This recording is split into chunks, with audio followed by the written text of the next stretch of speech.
SMT Nation, we back. Nation, we got a story coming out of T-Mobile today. A little bit of T-Mobile and Sprint merger, actually. The way that this is kind of put together is pretty good. It helps us really frame what's kind of been happening and how to properly assess or evaluate some of those merger promises. All right, so before we do that, and I'll go ahead and link in the description all the things going on with the channel. The real SMT Buy Me a Coffee link is there. If you want to support your creators directly, you could do so that way. And also consider maybe saving some money on your wireless service and do so with our partner, mmWave, and our partner link is in the description. All right, so the article will be linked in the description here. It's from Phone Arena.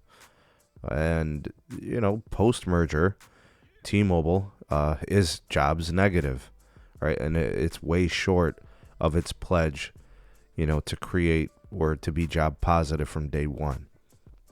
All right, so going back to 2020, right at the onset of the pandemic when the merger was cleared, there have been thousands of jobs cut, and the former CEO, John Legere, former CEO of T-Mobile, did indicate that they would be job positive right off the rip, and that just simply has not been the case.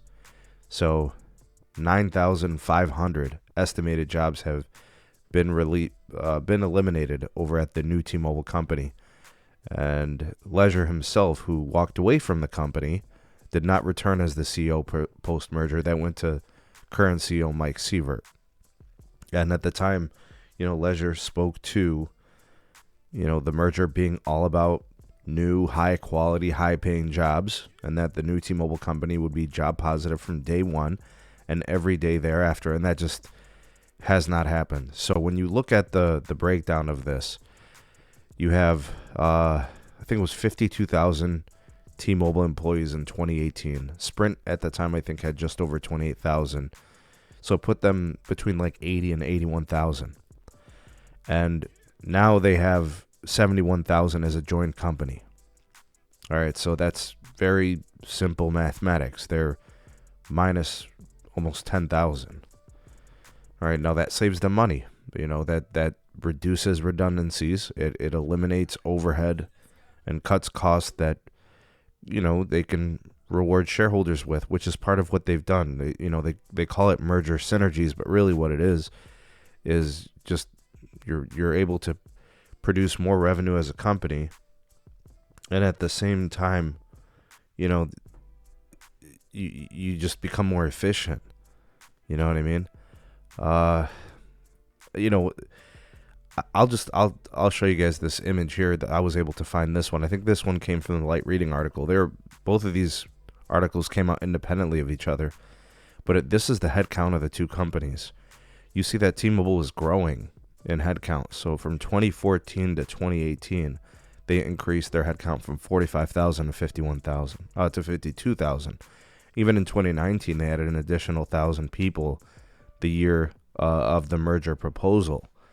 Sprint was losing, right? So they opened up 2014 at 31,000. Then they reduced to 30, then down to 28, then up to 30, then down back to 28.5, and then down to 27,000. Right? So T-Mobile was growing.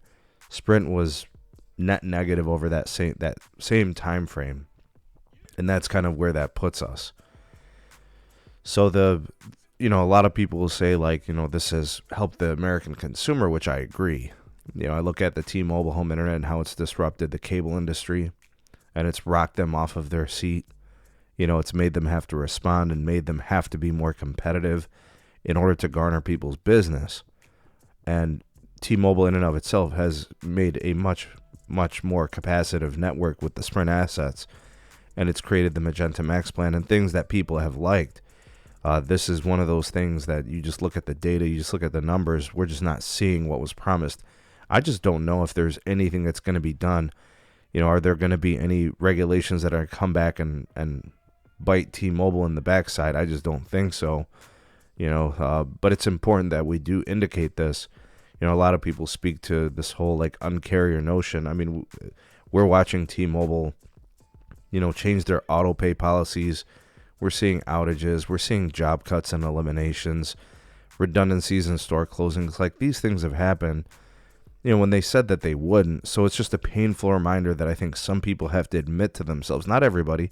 A lot of you understand all these things, but there are some people out there that still to this day will claim that there's some kind of uncarrier. It's just simply not the case. The uncarrier was 100% connected to John, even though John himself said, Sievert was behind all this uncarrier business. Clearly not. If the uncarrier thing was a DNA thing, well, then why hasn't it carried on? Why has it gone in an opposite direction?